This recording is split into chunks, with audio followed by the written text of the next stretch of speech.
ಹೆಸರು ಪ್ರಭು ಇಸುವನಹಳ್ಳಿ ಅಂತ. ಪ್ರಭು ಇಸುವನಹಳ್ಳಿ. ಇದು ಶಿವಮೊಗ್ಗ ಜಿಲ್ಲೆಯಲ್ಲಿ ಇದೆಯಾ? ಇಲ್ಲ ಇಲ್ಲ, ಅದು ನೆಲಮಂಗಲ ತಾಲೂಕಿಗೆ ಬರುತ್ತದೆ ಬದಿ. ಹಾಂ ಹಾಂ. ಈಗ ತಾವು ಯೋಗಕ್ಕೆ ಸೇರಬೇಕು ಅಂತ ಹೇಳ್ತಾ ಇದ್ದೀರಿ. ತಮ್ಮ ಯೋಗದ ಬಗ್ಗೆ ತಮಗೆ ನಾಲೆಡ್ಜ್ ಇರೋದೇನಾದರೂ ಹೇಳ್ತೀರಾ? ತಾವು ಯೋಗಾಭ್ಯಾಸ ಮಾಡ್ತಾ ಇದ್ದೆ ಅಂದರೆ ಆ ಬಗ್ಗೆ ಸ್ವಲ್ಪ ಹೇಳ್ತೀರಾ? ನಾವು ಮೊದಲಿಂದನೂ ಇದ್ದನು ಯೋಗ ಇದನ್ನು ಅದ್ರ ಬಗ್ಗೆ ಆಸಕ್ತಿ ಇತ್ತು. ಸೊ ಮೊದಲಿಂದನೂ ಮಾಡ್ತಾಯಿದ್ದೆ. ಆದರೆ ಇತ್ತೀಚೆಗೆ ಏನಂದರೆ ಅದು ನಿಯಮಿತವಾಗಿ ಮಾಡ್ತಾ ಇರಲಿಲ್ಲ ಅಷ್ಟೇ. ಎಲ್ಲಾದರೂ ಕಲ್ತಿದ್ರ ಹೋಗಿ? ಇಲ್ಲ ಸ್ವಂತ ಕಾರವಾರದಲ್ಲಿ 92ರಲ್ಲೇ ಪತಂಜಲಿ ಯೋಗ ಕೇಂದ್ರ ಅಂತ ಇತ್ತು. ಅಲ್ಲಿ ಇದನ್ನು ನಿಯಮಿತವಾಗಿ ಅಭ್ಯಾಸ ಮಾಡಿದ್ದು. ಕೆಲವು ಟೈಮಲ್ಲಿ ಅದನ್ನು ಅಳವಡಿಸ್ಕೊಂಡಿದ್ದು. ಬಟ್ ಪ್ರಾಣಾಯಾಮ ಆಮೇಲೆ ಯೋಗವನ್ನು ಮೊದಲು ಮಾಡ್ತಿದ್ದು. ಈ ನಂತರ ಆಫೀಸು ಕೆಲಸದ ಒತ್ತಡದಿಂದ ಅದನ್ನು ನಿಯಮಿತವಾಗಿ ಮಾಡಲಿಕ್ಕಾಗಿಲ್ಲ ಅಷ್ಟೇ. ಹಾಂ ಹಾಂ, ಭಾಳ ಸಂತೋಷ. ಮತ್ತು ತಾವು ಒಂದು ಒಳ್ಳೆಯ ಸುದ್ದಿಯನ್ನು ಕೊಟ್ರಿ. ನನಗೆ BP ಇಲ್ಲ, ಶುಗರ್ ಇಲ್ಲ, ಯಾವ ಅನಾರೋಗ್ಯನೂ ನನಗಿಲ್ಲ, ನಾನು ತುಂಬ ಹೆಲ್ತಿಯಾಗಿದ್ದೇನೆ, ಯಾವುದೇ ಮೆಡಿಸಿನ್ ಔಷಧಿ ಇಲ್ಲದೆ. ಆ ಬಗ್ಗೆ ಸ್ವಲ್ಪ ಹೇಳ್ತೀರಾ? ಖಂಡಿತ. ನಮಗೆ ಇಲ್ಲಿವರೆಗೂ BP ಇಲ್ಲ, ಶುಗರ್ ಇಲ್ಲ. ನಮ್ಮ ಫಾದರು 104 ವರ್ಷ, ಅವರು ಇತ್ತೀಚೆಗೆ ತಾನೇ ಅವರು ಇದಾಯಿತು. 104 ವರ್ಷ ಬದುಕಿದ್ರು. ಕಡೆಯ ದಿನದವರೆಗೂ ಅವ್ರ ಕೆಲಸವನ್ನು ಅವರೇ ಮಾಡ್ಕೊತಾಯಿದ್ರು. ಬಹಳ ಒಳ್ಳೆಯ ಸುದ್ದಿ. ಅವರು ಯಾವುದೇ ಮೇಲೆ ಯಾರ ಮೇಲೂ ಡಿಪೆಂಡ್ ಆಗಿರಲಿಲ್ಲ, ಸ್ವಾವಲಂಬಿಗಳಾಗಿದ್ದರು. ಸ್ವಾವಲಂಬಿಗಳಾಗಿದ್ದರು. ಅವರು ರಿಟೈರ್ಡ್ ಟೀಚರ್ ಇದ್ದರು. ಪೆನ್ಷನ್ನೇ 42 ವರ್ಷ ಅವರ ರಿಟೈರ್ಡ್ ಪೆನ್ಷನ್ ತಗೊಂಡಿದ್ದಾರೆ. ಆಹಾ. ಸೊ ಹಾಗಾಗಿ ಮಕ್ಕಳು ನಾವೆಲ್ಲ ಅದನ್ನೇ ಅನುಸರಣೆ ಮಾಡ್ಕೊಂಡು. ಸೊ ಅವ್ರು ಕೋಲ್ ಇಲ್ಲದೆ ನಡೀತಾ ಇದ್ರು. ಕೂಡ BP ಇರಲಿಲ್ಲ, ಶುಗರ್ ಇರಲಿಲ್ಲ. Very good. ಅವ್ರೇನು ಕೋಲ್ ಹಿಡಿತಿರ್ಲಿಲ್ಲ? ಕೋಲೂ ಇಲ್ಲ. ಅವ್ರು ಭಾಳ ಸಣ್ಣಗಿದ್ರು. ಸಿದ್ಧಗಂಗೆ ಸ್ವಾಮಿಗಳ ಥರನೇ ಸ್ಟ್ರೈಟಾಗಿ ನಡೆಯೋರು. Very good, very good. ಒಳ್ಳೆ ಸುದ್ದಿ. ನಿಮ್ಮ ತಾಯಿಯವ್ರ ಬಗ್ಗೆನೂ ಹೇಳಿದ್ರು. ತಾಯಿಯವರು 97 ವರ್ಷದವರೆಗೂ ಅವರು ಇದ್ದರು. ಇಬ್ಬರು ಅನ್ಯೋನ್ಯವಾಗಿ ಜೊತೆಯಲ್ಲೇ ಅವರು ಜೀವನ ಮಾಡ್ತಾಯಿದ್ರು. ಬಹಳ 1 ವರ್ಷ ಅಷ್ಟೇ ಅವ್ರಿಗೂ ವ್ಯತ್ಯಾಸ. ಏನಂದರೆ ಮೊದಲು ನಮ್ಮ ತಾಯಿಯವರು ತಿರ್ಕೊಂಡ್ರು, ನಂತರ ತಂದೆಯವರು ತಿರ್ಕೊಂಡಿದ್ದು. ಅವ್ರ ತಾಯಿಯವರು ತಿರ್ಕೊಂಡ್ಮೇಲೆ 1 ವರ್ಷ ಅವರಿಗೆ ಅದನ್ನು ತಡಿಲಿಕ್ಕಾಗದಲ್ಲೇ ಅವರು 1 ವರ್ಷ ಆದಮೇಲೆ ಅವರು ಸೊ ಅಗಲಿಕೆ ಆಯಿತು. 17ರಲ್ಲಿ ಅವರು. ಮುಂದುವರಿಸಿ. ಇವನ್ ನಮ್ಮ ಫ್ಯಾಮಿಲಿಯಲ್ಲಿ 4 ಜನ ನಾವು ಬ್ರದರ್ಸು. ನಾನೇ ಕೊನೆಯವನು. ನಮ್ಮ ಎಲ್ಲರೂ ಇನ್ನೂ ಗಟ್ಟಿಮುಟ್ಟವಾಗಿ ಆರೋಗ್ಯ ಇದ್ದಾರೆ. ಯಾರಿಗೂ ಶುಗರ್ ಇಲ್ಲ, BP ಇಲ್ಲ. Very good, very good. ಇದು 21ನೇ ಶತಮಾನದೊಳಗೆ ಒಳ್ಳೆಯ ಮಾಹಿತಿ. ತುಂಬ ಒಳ್ಳೆಯ ಆರೋಗ್ಯವಂತ ಜೀವನವನ್ನು. ನನಗೂ ರಿಟೈರ್ಡ್ ಆಗಿ 5 ವರ್ಷ ಆಯ್ತು ಈಗಾಗಲೇ. ಇಷ್ಟಿದ್ರೂ ಕೂಡ ನಾನು ಸರಿಯಾಗಿ ಶಾಸ್ತ್ರೀಯವಾಗಿ ಯೋಗವನ್ನು ಕಲಿಬೇಕು, ಧ್ಯಾನ ಅಭ್ಯಾಸವನ್ನು ಮಾಡಬೇಕು ಅಂಥೇಳಿ ನಾವು ಧ್ಯಾನವನ್ನು ಅವಶ್ಯಕತೆ ಇರೋದೇ ಈಗ ಏನು ಎಬೋವ್ 60 ಆದಮೇಲೆ. ಸೊ ಧ್ಯಾನ ಆಗಲಿ, ಪ್ರಾಣಾಯಾಮ ಆಗಲಿ, ಸೊ ಅದು ನಮಗೆ ಕಾಯಿಲೆ ಬಂದ ಮೇಲೆ ಮಾಡಬೇಕು ಅಂತೇನಿಲ್ಲ.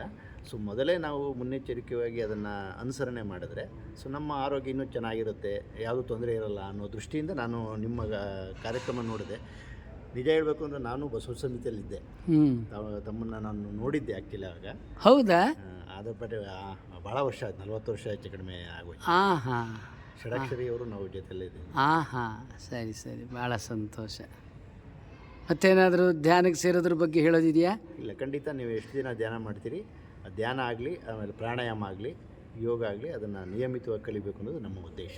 Very good, very. ಆ ಸಮಯ ಅವಕಾಶ ಆಗುತ್ತೆ. ಆ ಸಮಯದಲ್ಲಿ ಖಂಡಿತ ಇದನ್ನು ಆಸಕ್ತಿಯಿಂದ ಕಲಿಬೇಕು ಅನ್ನೋದು ನಮ್ಮ ಇಚ್ಛೆ. ಕಲಿತೀವಿ.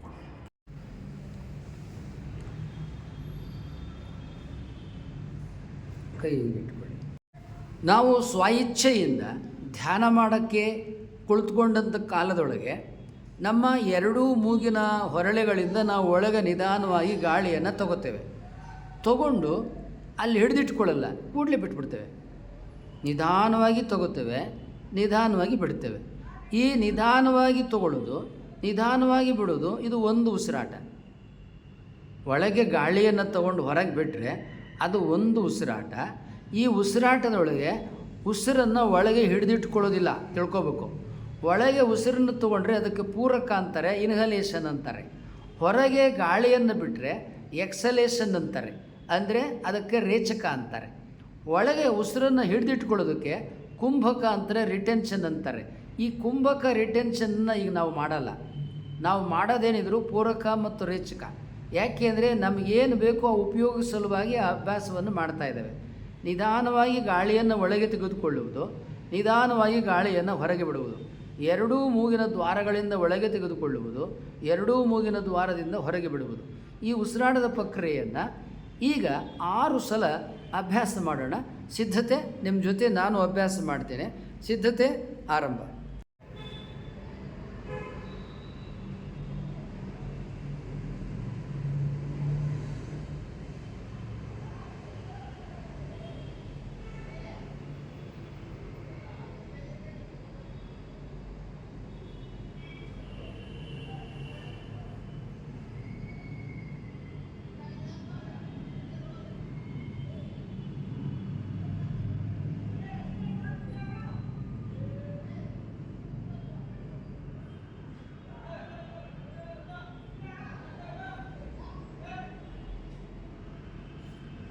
ಓಂ ಶಾಂತಿ ಶಾಂತಿ ಶಾಂತಿ.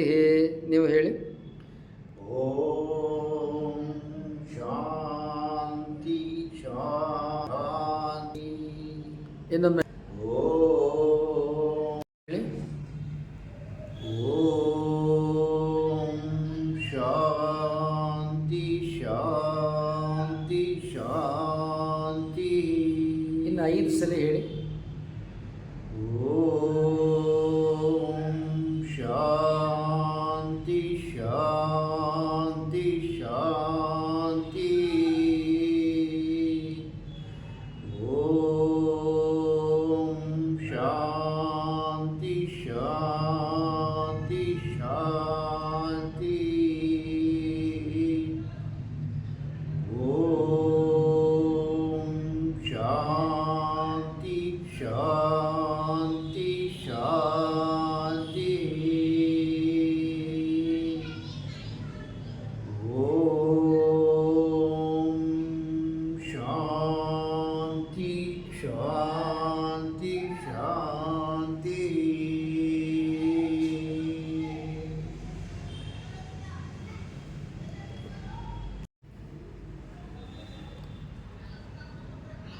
ಶಾಂತಿ ಶಾಂತಿ.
ಗುರು ಮಹಿಮಾ ಗುರು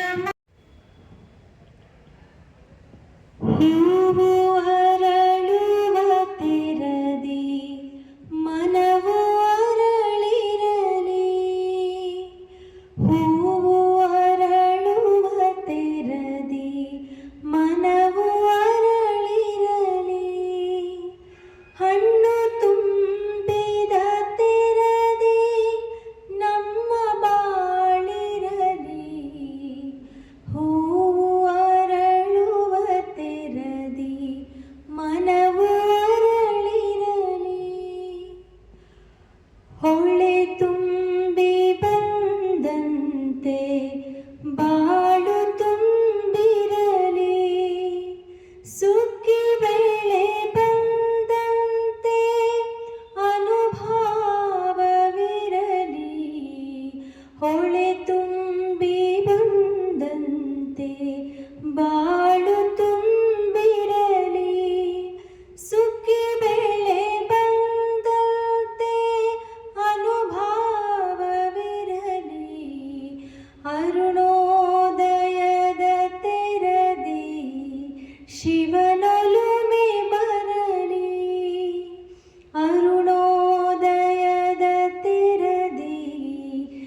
ಹಾಡಬೇಕು ಎಲ್ಲರೂ ಒಂದ್ಸರಿ ಅಂತ ಕೇಳ್ತಿದ್ದಾರೆ ಗುರುಗಳು. ಒಂದು ಲೈನ್ ಹಾಡ್ತೀನಿ, ಹಾಡಿ. ಹೂವು ಅರಳುವ ತೆರದಿ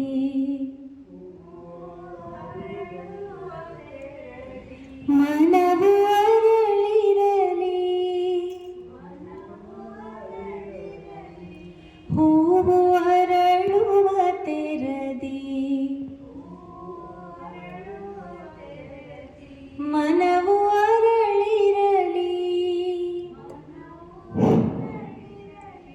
ಹಣ್ಣು ತುಂಬಿದ ತೆರದಿ ನಮ್ಮ ಬಾಳಿರಲಿ, ಬಾಳಿರಲಿ ಹೊಳೆ ತುಂಬಿ ಬಂದಂತೆ, ಹೊಳೆ ತುಂಬಿ ಬಂದಂತೆ ಬಾಳು ತುಂಬಿರಲಿ, ಬಾಳು ತುಂಬಿರಲಿ, ಸುಖ